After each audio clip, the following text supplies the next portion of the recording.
The Sustainable Voice, bringing you big successes from small places worldwide. Hey everybody, welcome back to the Sustainable Voice. This is Ashish, your host. Look who's back. Hey Robin, how's it going? Hello, I'm good. How are you, Ashish? So I'm good. So we talked about a few weeks ago about this new monthly episodic podcast we're doing within our network and within our environment called Things We Shouldn't Freak Out About. Exactly. I'm kind of freaking out. Are you? No, I never freak out. Liar, pants on fire. No, that's probably true, actually. So, you know what? I mean, the thing is that we always talk about this because, whenever we're together on this podcast, whether it's your podcast, what's it called again? Your podcast? It's a really cool name. Intrepid Traveler. I love that name. You know what? Something about the word intrepid that's actually really, really cool. Something about it it invokes a sense of adventure, invokes something which is really cool. Yep. I tried stealing it, but you trademarked it. Yeah, exactly. No, I had to do that quickly, otherwise, I would be getting all kinds of cease and desist orders. That's right. That's exactly right. Exactly right.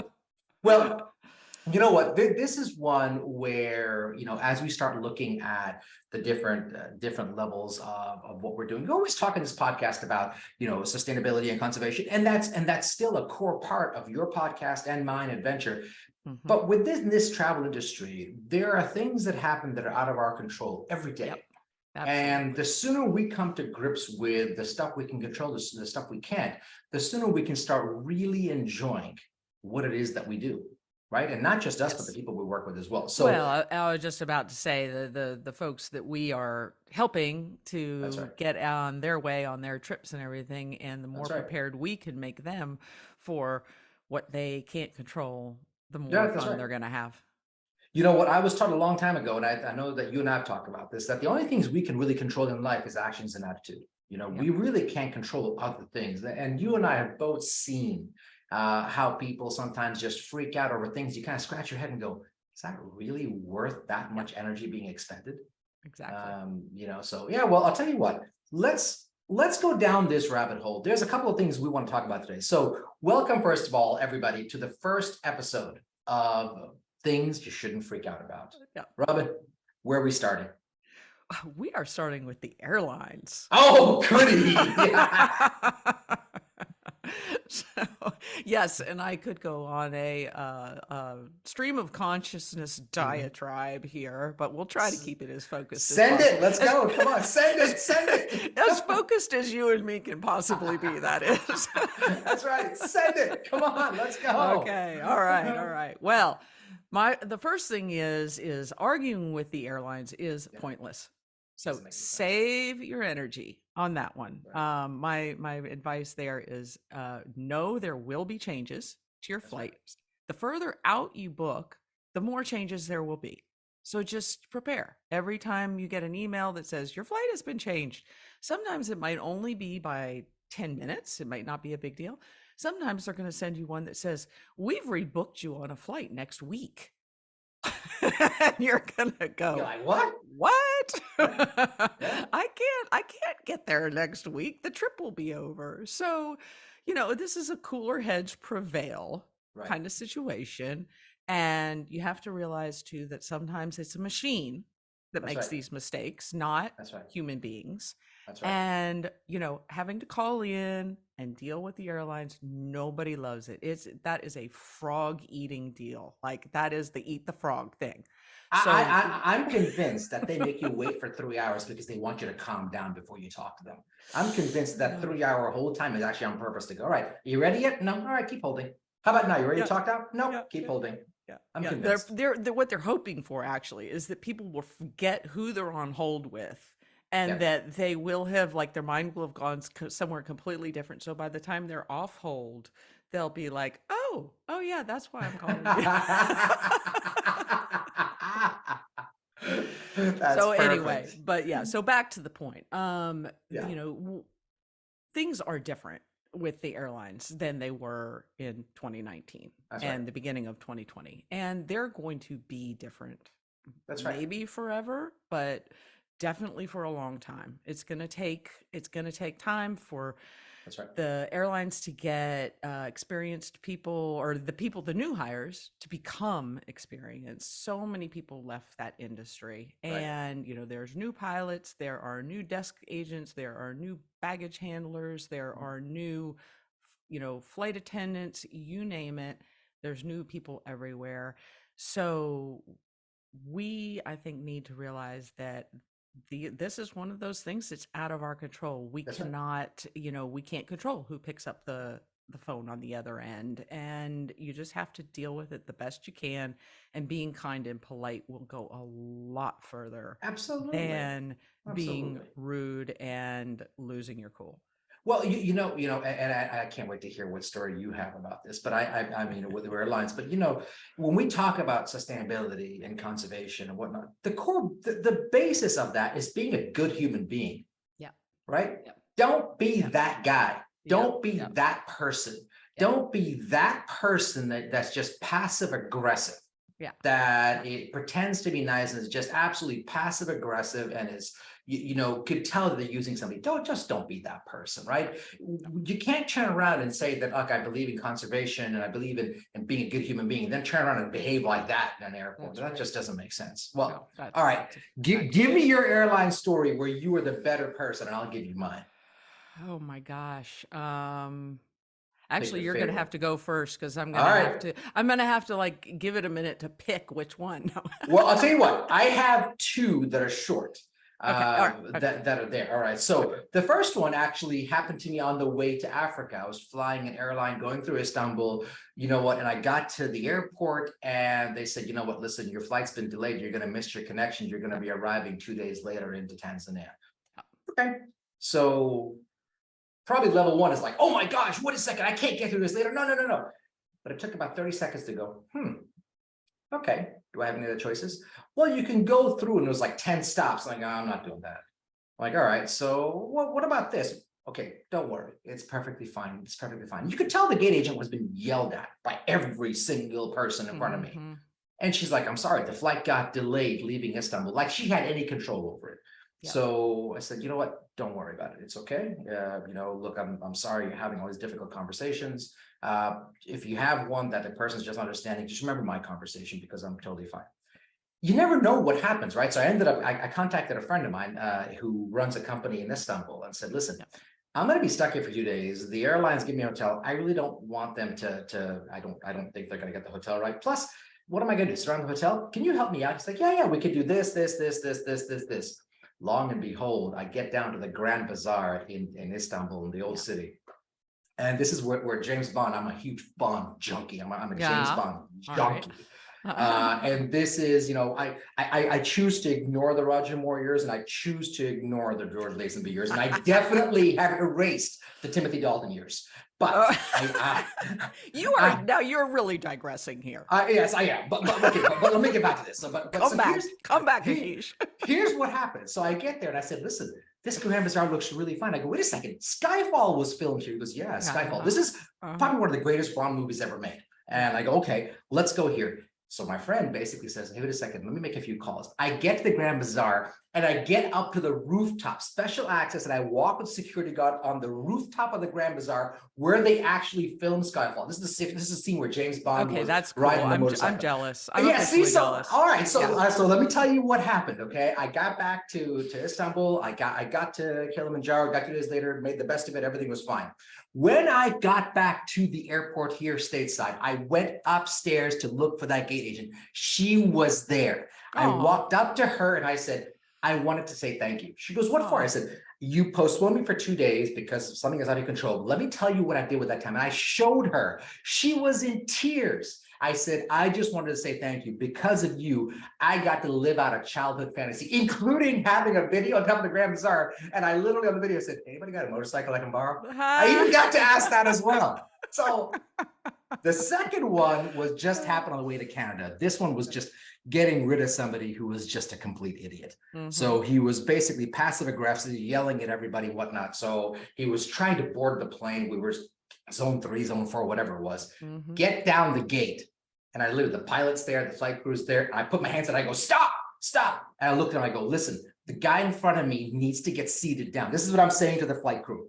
The guy in front of me has a real need to sit down. I don't want to have him stress out. I think he's got a condition of some kind. Please, I will hold back the next zone right here. I have big, strong arms. I have a broad shoulders. I will hold back the next zone. Can you guys take him in and get him seated? He looked back, looked at my size, realized he probably was out of his league, turned back around, walked in on the plane, went, sat down, or the flight crew. I said, please give him everything he needs. All right. Give him his pillow, his blanket, everything he needs. Get him completely situated because he's been through a lot. Don't worry. I got everybody here. I got this. And so the captain looks at me and goes, can you come back tomorrow? Can you right, exactly. Can we put you on the payroll? Those are my two. It was awesome. I couldn't help myself. No, that's great. That's great. And sometimes we have to step up for people like that too. I think it's really easy to just stand aside and say something like, oh, that poor person, I feel so bad for them. Right. No, exactly. Exactly. But not do anything about it. So So my own personal situation was recently I did a trip where I went kind of all over the place, and I had to book all these one-way legs on my ticket, and then the other thing, which was my own choice, because I was trying to do it as economically as I could, I booked a lot of it on points, and so I had different record locator numbers for everywhere, and then like if you're sneaky like I am, you can transfer some points into a partner airline account, and then you can book the one you want for like 30,000 points when they're telling you it's 120,000 and things like that. So nice. I did all that. And you're that person. Screw the points guy. You're that person. Yeah, I am. And you know what? And when you do that, just know you are basically like giving up all your rights as a passenger.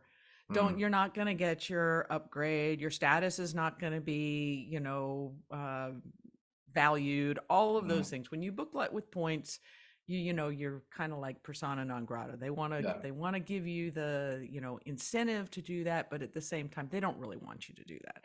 So they don't, of course not. That's my rabbit hole. Okay. You're gaming the system, aren't you? You're that person. Exactly. My miles are worth less because of people like you. Thanks a lot. I appreciate it. Well, that's me.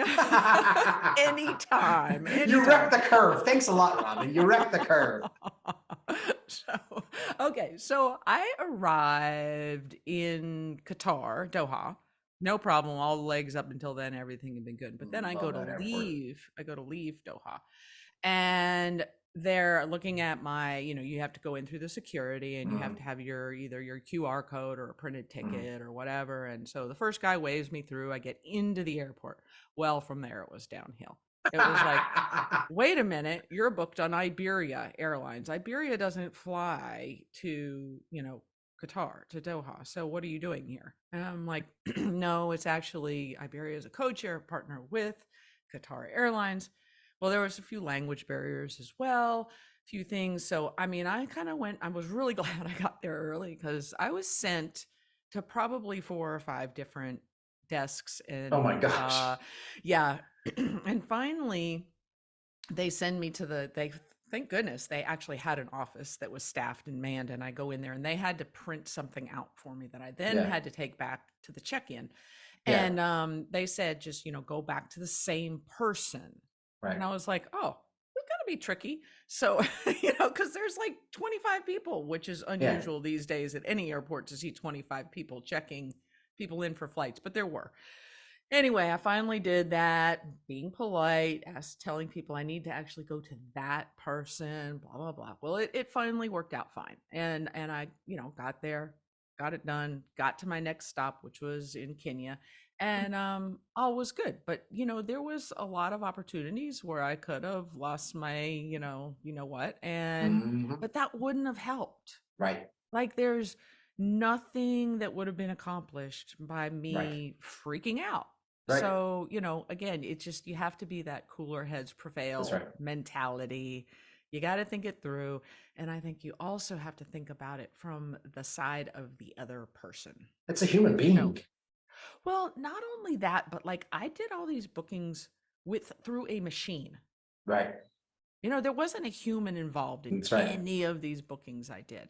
That's right. And so who knows what the machine did and if the human can figure it out or Yeah. not, you know? Yeah. So it Yeah. just, it just took some time and patience and so forth. So there was that. That was my own story. And then recently I had a client that I absolutely love her because she plans everything in advance. Like she is so far planned in advance.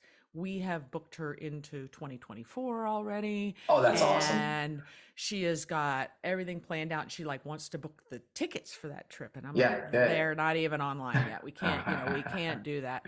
And anyway, but she went to France and we got the tickets as early as we could, and she's very particular about where she likes to sit in the plane too. And she's early, so she usually gets the seat and all of that. Well, about 3 times the flight changed when she was in France. The flight's That's home. awesome. That's awesome. Now, the good news is that we ended up being able to get her back home to her airport of choice rather than the one that's 2 hours away, which is what we originally booked to save on money and flight time and all that. And she was originally supposed to come home through JFK, which, but anyway, we ended up being able to get her home through Detroit, which is much better for coming home to where we live. And but there's definitely some confusion because we use this app for our travel clients, partners, and I would update it, but it wouldn't always update as quickly on her end. And then her Delta app was showing both flights for the way home. And so, it was a little stressful, but we got it all worked out. And eventually but the thing that didn't happen was she did not get to sit on the side of the plane or in the section of the plane that she likes and wants. And I just had to say, look, this is completely out of our control. Right. I mean, like the original flight doesn't exist anymore. Right. Like, so that's not an option. Take that out of the equation. Yeah, we had a seat booked on that one, but it's not flying. And then I had to say, look, if you want to go home on this particular day at this particular time, you're going to have to take this particular seat, or you're just going to have to wait for a flight that has that seat you want. So that's your choice. And you can't be pissed off about it. Oh, can I say that? Can I say that? Yeah, it's fine. It's fine. Don't freak out. Don't freak out. You can't be mad. I'm not giving you permission to be mad about this because there's nothing you can do about it. Just That's right. grin and bear it. And the networks aren't watching this. Don't worry. There's no Janet Jackson. There's no Justin Timberlake. This is not the Super Bowl. We're good. Don't worry. Yeah. Knock yourself out. And I want to add one final note. Well, since I'm on a roll. Keep going. Is that air travel is, I've already said it's different from 2019, but I think all have to remember that this really, even though it costs a lot of money and it's not we all would like a direct flight from our doorstep to the other doorstep, and you can do that. Just get out your checkbook. Right. But is that, what a privilege, really, to be able to, think back, it used to take weeks to get to some of these places. And now we're complaining if it takes more than 24 hours. I gotta tell you, you're spot on. This is down the same rabbit hole. I was at a conference years ago, and I actually had the pleasure of meeting Richard Branson. And I got a chance, and this is when Virgin Galactic was first starting out, right? So it was basically that. And so when you meet somebody who just makes you feel stupid, this is what basically happened. He was right. He was right. So I talked to him and I said, congratulations on Virgin Galactic. This is way back. We're talking probably, almost 12 years ago. And so it was, congratulations on it, starting out, and it's the view of the future. And I said, space travel, is this the next frontier for you? He goes, are you stupid or just not paying attention? I said, I beg your pardon. He said, you think this is about space travel? You've missed the point completely. I said, all right, you have my attention now. Do tell. Yeah. And he says, Virgin Galactic isn't an exercise in space travel. Yes, we're taking people up to space.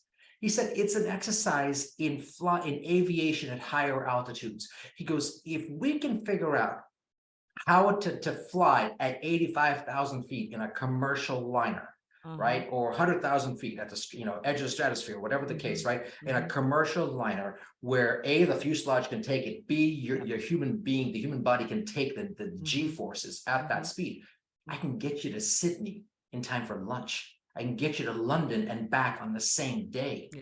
Vancouver becomes, it goes, and this is before, boom aviation, before all these supersonic jets, this is when the Concorde was still just a thing, right? It was just starting to reach end of life and whatnot. And I think it had just been retired. And he was talking about this fact that this is the next evolution. We're simply practicing high altitude flight. Because I did ask him, I said, because at this time I think SpaceX was just starting out, and where we live, SpaceX is a big thing, and so it was just starting out, and space travel in general. So I said, is this about commercialized space travel? He goes, there are plenty of people to do that. This is not about that. Yes, it's about getting people to space, monetizing it, and who knows, and it's important because he's taking us for the first commercial flight happened this past weekend as a test. Now the first one's happening in June with actual passengers on. So he's clearly it's a huge step for history.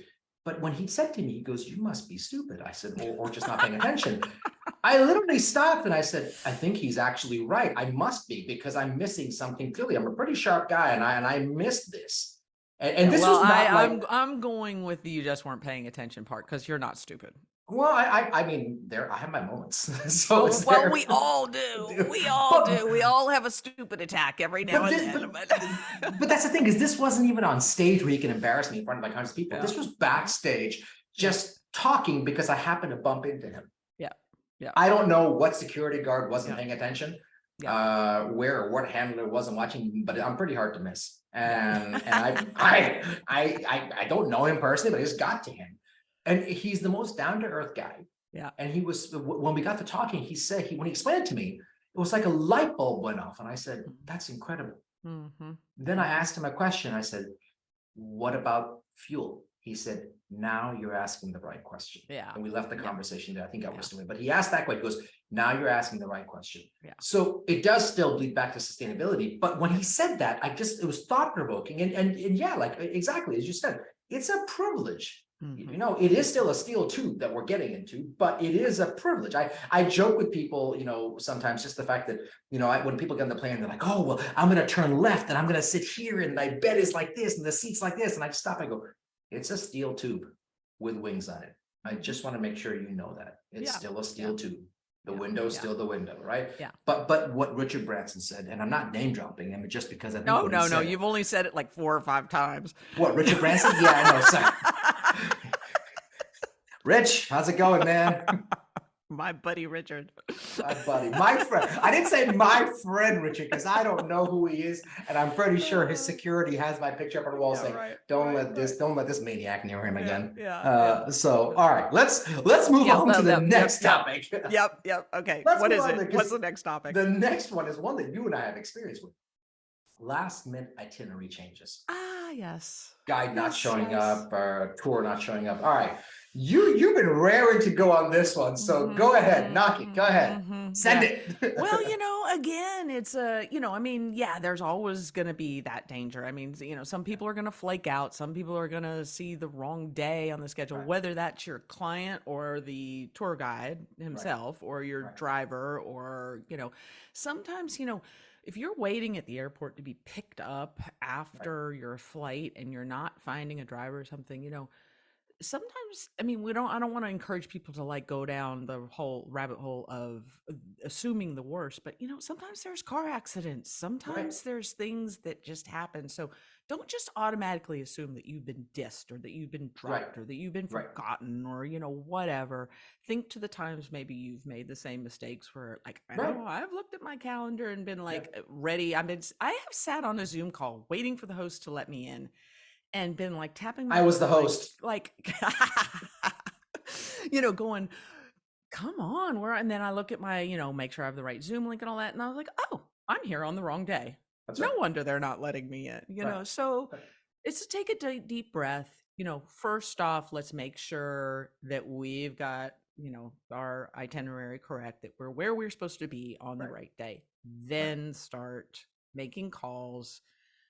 Use the numbers that you've been provided. If you're a traveler, your travel advisor has probably given you these numbers. They probably told you a protocol for how to go about handling these situations instead of just immediately hitting whoever you've got on speed dial. That's right. Because Yeah. that's not gonna help. If No, you're just, no. calling to complain to somebody, well, one, that's not gonna help for sure. Especially if you're angry dialing, or if you're basically tough talking through a phone. I mean, come on. Right. Yeah. What are we? 13? I'll meet you at the playground after school. Yes, exactly. Exactly. No, But look, back. Oh, sorry. No, I was saying, you and I experienced this. Just say you and I Yeah. experienced this Yeah. just now with a cooking class that was in the itinerary inadvertently. Oh, I've been dying to do that cooking class. I've been wanting to do it, and then you make it happen. Because I remember I witnessed you doing this. It was amazing. You made it happen. I don't know, we've done too many, and we're sitting there going, "We told you, we told you." Yeah. But it was like, well, why go through the ringer? That kind of stuff happens, but and to me, like, the ones that are the bigger deals are, when you try to explain to people ahead of time. I mean, like, that is a good example, but it also is something that did happen during the travel. So I think that makes things a little more stressful. But when you try to explain to people ahead of time, look, there are shortages of guides, there are shortages of drivers, there are people that are doing this now that are inexperienced because they're new to this career, they're new hires in the industry. And so they're still learning all the nuances and all of that. And yeah, I mean, when you're putting your money on the line, yes, you want the best service, possible. But at the same time, I mean, there's only so much bandwidth. There's only so many guides. Everybody can't have the best guide, and the best is subjective too. Look, so maybe your friends, Japan's a great example. Yeah, Japan's a great example right now. Yeah, exactly. I mean, I had some clients in Japan, and they had a tour guide that didn't speak English. Right. That was not that's awesome. That's a problem. That was not awesome. Google Translate didn't work. You didn't go to Chat GPT. Yeah, right. That's what Chat GPT might have done a better job. But anyway, but fortunately in that case, they focused on all the rest of the parts of the trip that were awesome. Right. And they were very understanding about it, and they had heard what I had said prior to that, that they were the guide shortage, the inexperience, the everything else. I mean, none of us were quite prepared for that much, but at the same time, they handled it with grace. Well, that's the right word. That's the right word, grace. Yeah. So that's exactly the right word. Yeah, so I think, again, in our last episode leading up to this, we talked about paying attention. Right. And this is, I think, a great, thing, to pay attention to, like, pay attention to your itinerary. Look at each day. Look at exactly where you're supposed to be, at what time you're supposed to be there. And all of that. And I think that that will help things go better. But at the same time, just know when you travel that, some things are going to go wrong. Some things are going to be, I hate to use the word derailed because it makes it sound kind of catastrophic. No, but that's but no, exactly. But there's a silver lining in all of it. I mean, come on, hello, Grand Bazaar, Istanbul. Exactly. I mean, sometimes you end up, when you get set on a different course. Right. Let's say that you end up experiencing some things you might not have otherwise. That's right. That's exactly right. It's all about that mindset, and but yeah, just go into it knowing there will be changes. There will, and if you are one of those very fortunate people that comes out the other side and everything in your trip went really well, and you had no delays and no real problems other than you had to fly overnight sitting upright, then you are really fortunate. Exactly. Look, and this is something that we're going to be talking about. One of our future episodes, we've got this programmed in already. Is the countries like, for example, Japan that you mentioned, where there are there's new people. Tourism isn't the main lifeblood of the economy, right? I mean, like a case in point, India, right? India tourism 2019 was 7% of GDP, and that's even counting Indians coming back. If you count real tourism in a country of 1.5 billion, almost 2, it's 1%, 2% of their economy. So when in a country like Japan, a country like India, when these people leave the industry during the pandemic and they left, they don't come back because they don't have to. It's, Right. 1 in 6 jobs or 1 in 10 jobs globally is tourism based. In countries like that, it's more like 1 in 100. Yeah. Now, you want to get it to 1 in 20, 1 in 10. So it's a more connected economy, obviously. However, Yeah. they're not there yet. And people, people have to understand it. So we shouldn't, as you said, we shouldn't freak out about it. Focus on the stuff that worked well. There's a silver lining that's really important to always pay attention to. And you know what? I mean, look, you and I talk about this a lot as well. I mean, the stuff that you and I do philanthropically when we're outside and the stuff that we've seen in different countries, it could be a lot worse. Oh, It could be yes. a lot worse. Yes, you Yes. didn't get the guide you wanted or the guide had language barrier. Yes, I understand. It shouldn't have happened. But that doesn't mean, first of all, it wasn't done intentionally. Secondly, there's circumstances beyond anybody's control that contributed to it.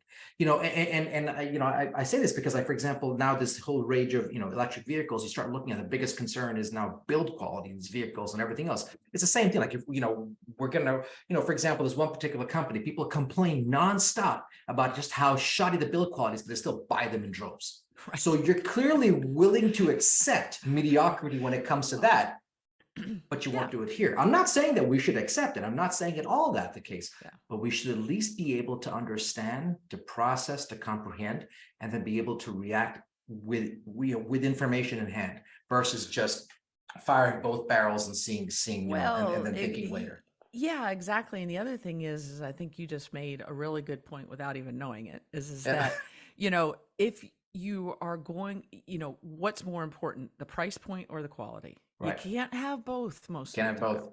It's either done And right it's or the done same cheap. thing. Can't It's have the both. same thing in travel. Like, you Right. can't have the private guide, the private driver, the first class air, the 5-star resort on the 4-star budget. That's right.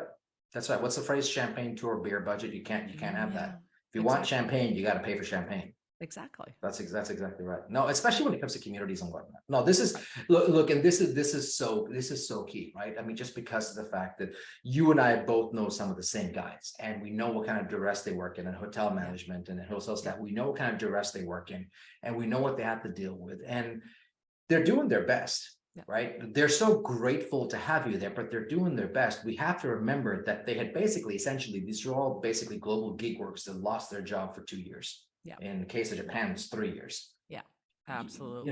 There's some nerves that kick in if you haven't done And- something for 3 years. And people that work in hospitality and in tourism do it because they love it. Right. They do not do it for the glamour and the money. No. Look, this is coming from a guy in finance, right? I mean, I worked for a company that had $1 trillion in assets with a T. And I left because we couldn't make the type of social impact that we wanted to in this world. I was just disappointed with the type of social impact that they were set up for. Yep. You're right. It's not here because of glamour. It's not here because you're going to make billions. And you're here because you genuinely care about what you do. Yep. And because you're making a viable impact, a positive, viable impact in the world. At times, is the job thankless? Absolutely. Mm-hmm. But that's the minority. The majority of the time, you're changing people's lives and you see their lives transforming right in front of you. And it's pretty cool to watch. It is. It is. No. So what's your thing? What are we went through my 2 and took up way too much time. Well, no, that's okay. So now you have 2 minutes. No, I'm kidding. I mean, look, you've given some great examples, but I think my thing is the very next point on our list. And my thing is because when it comes to, it's in the same vein, right? I mean, it's just, when you see itinerary changes, you see different things, you see what, it's like, okay, yeah, it happens. But I think you and I are cut from the same cloth. Where people start freaking out is when they start looking at headlines and they start thinking that, the world's coming to an end. Number 1 rule, the sun comes up the next day. Even if they're not picking up garbage in Paris. Right. Exactly. What's the phrase? There's a movie, The Great Exotic Marigold Hotel. Have you seen this movie? Oh, it was awesome. I love the line in this movie is awesome. Yeah. In the end, everything will be all right. If it's not all right, it's not yet the end. Exactly. The sun will come up until it doesn't. Yep. And if it comes up the next morning, move on. Like that. That's just it. Like, okay, you've got all these headlines that show up and okay, whoa. Let's take a it's a wonder why we're not all on antidepressants all at once when you read these headlines, right? Like, I mean, you just have to stop and go, okay. And I had this conversation with somebody and I said, okay, we have a choice. and I'm not downplaying people who are genuinely depressed clinically. I'm not downplaying Yeah. by any means, Yeah. but I have a coffee at this place every Saturday morning. And there's this one particular barista that's back there who I get not annoyed, but I guess I'm disappointed with how she behaves, because she freaks out about the smallest things. Last weekend was Taylor Swift tickets. I'm gonna cry, I didn't get the tickets. And I just stopped, and I literally had to stop her and go, are we seriously talking about this? Yeah. Is this really what you're worried about? Then it shifted to Disney. Oh, well, what's going to happen with Disney and this and that? I had to stop. And I said, again, I'm trying to enjoy my coffee, but I had to chime in here. And you know me, I just can't help myself. Yeah. I can't. It just, the world wouldn't be Well, right. like you just said, we're cut from the same cloth. We're cut from the same I cloth. resemble that remark. You know what? I resemble it too. And I tell you what, I told my family this. I said, at one point, someday, I'm going to get my butt whooped in an airport somewhere. I'm going to get absolutely just worked. Somebody's going to beat me up and kick my butt. And you know what? It was the most deserved butt kicking in my entire life. I will have deserved it. I will have gotten my mental punches in before I get my physical body beaten up. I will take it like a man, because I will have fully deserved it. I said, I deserve to get hit. I did. You're saying that sarcasm is your love language. It is totally my love language. It's totally my love language. Like when I see somebody who's just not, it's like taking candy from a baby, when you just see like, all right, my brain needs a workout. Let's go. So, Yeah. Oh, yeah. Well, I don't want to be there to witness that. Okay. Oh, it's great. I'm telling you. Now, but if you need bailing out of jail when that happens, you can't feel free to call me. No.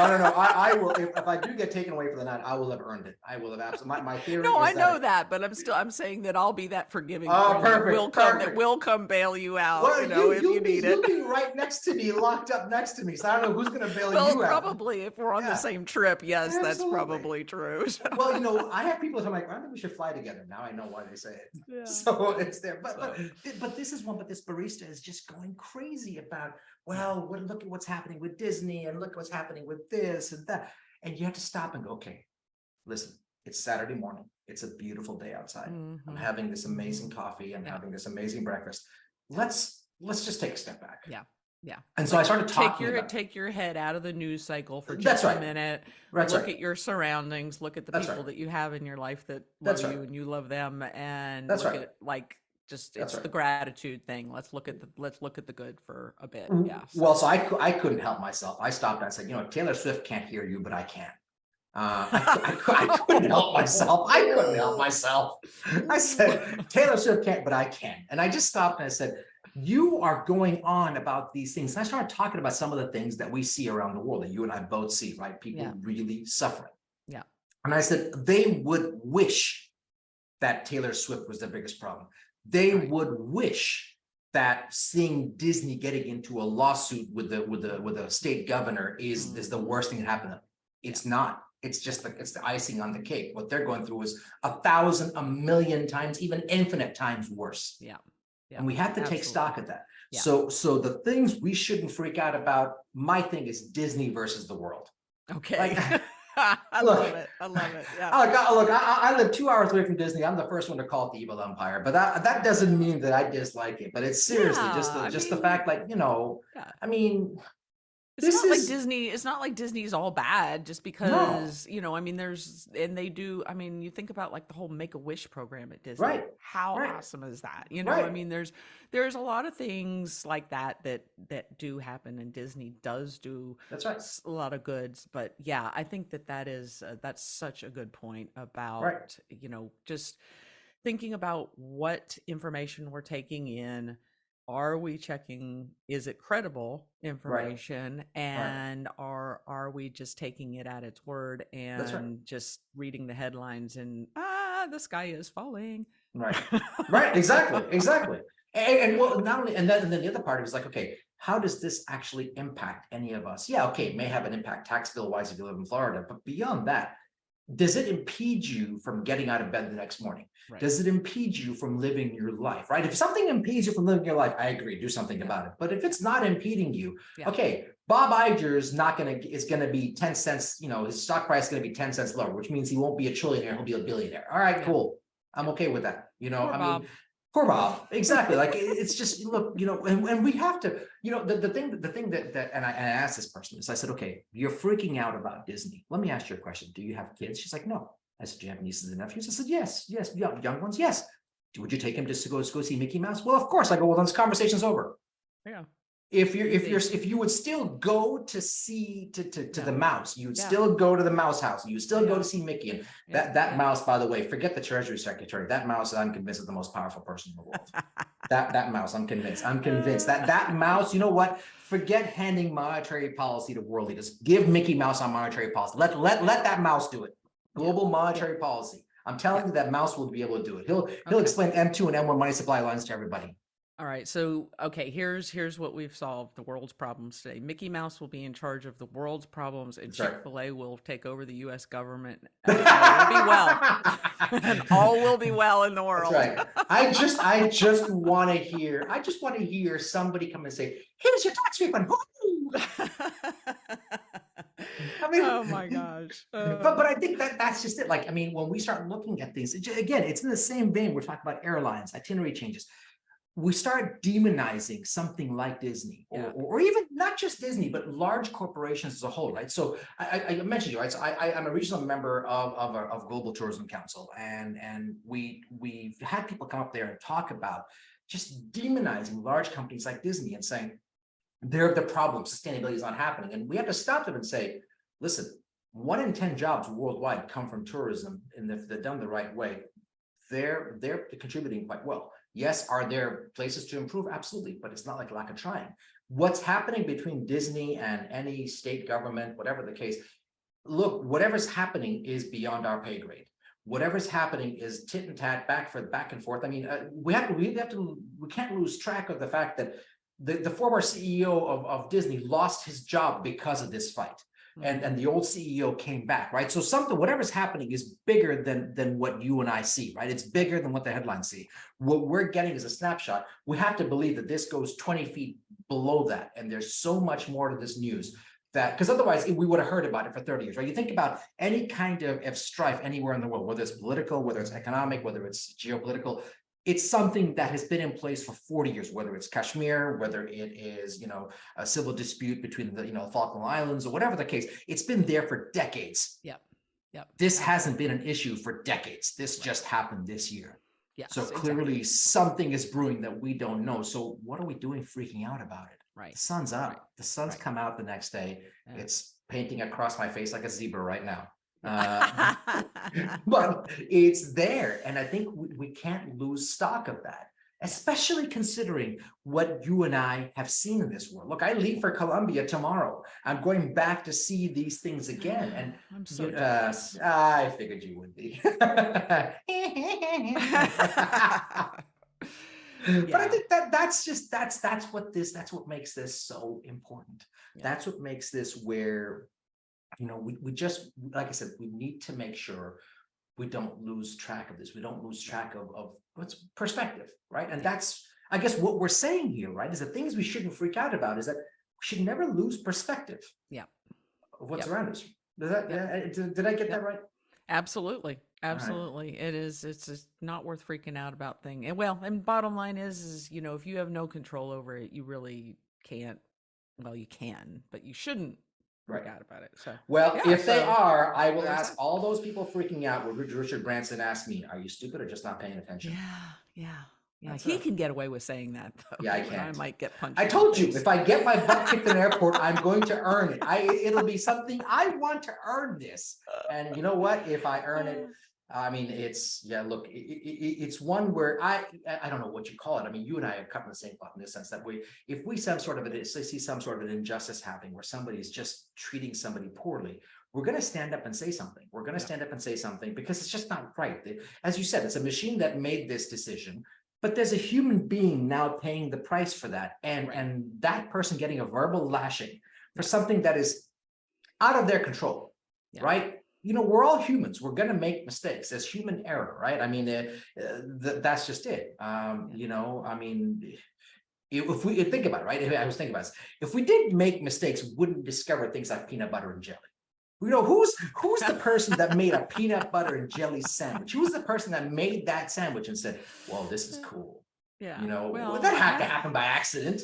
Had to have happened by accident. But I can see that one a lot more than I can the first person that ate an oyster. That person had to be smart. Oh, yeah. Or not paying attention. Oh, it's slimy inside of a large shell. This must be fun. Let's pry it open. Okay, now we are really down a rabbit hole now. Yeah.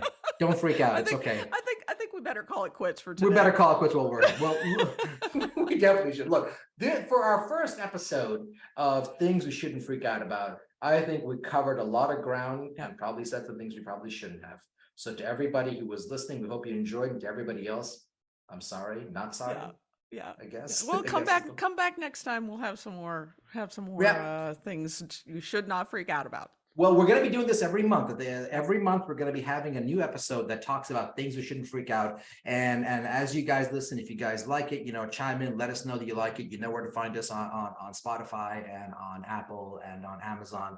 And just take a listen. And maybe if nothing else, you've heard this episode and all the other episodes we've talked about, big successes in small places, and we've talked about perspective. This was designed to be able to illustrate what happens when you lose perspective. Yeah. Things we shouldn't freak out about. Yeah. So, absolutely. Robin, any final words before we sign off? No, I think we've covered it all, Ashish. And then some. I don't even want to know how many copyrights we infringed on this one. All right. Till next time. All right. Thanks again. I appreciate you, Robin. Appreciate the time to everybody listening. Thanks again. Till next time. Take care. All right. Thanks. Bye. Thank you for listening to The Sustainable Voice. If you have a success story of your own, please reach out and share it with us. We'd love to hear from you. See you next time.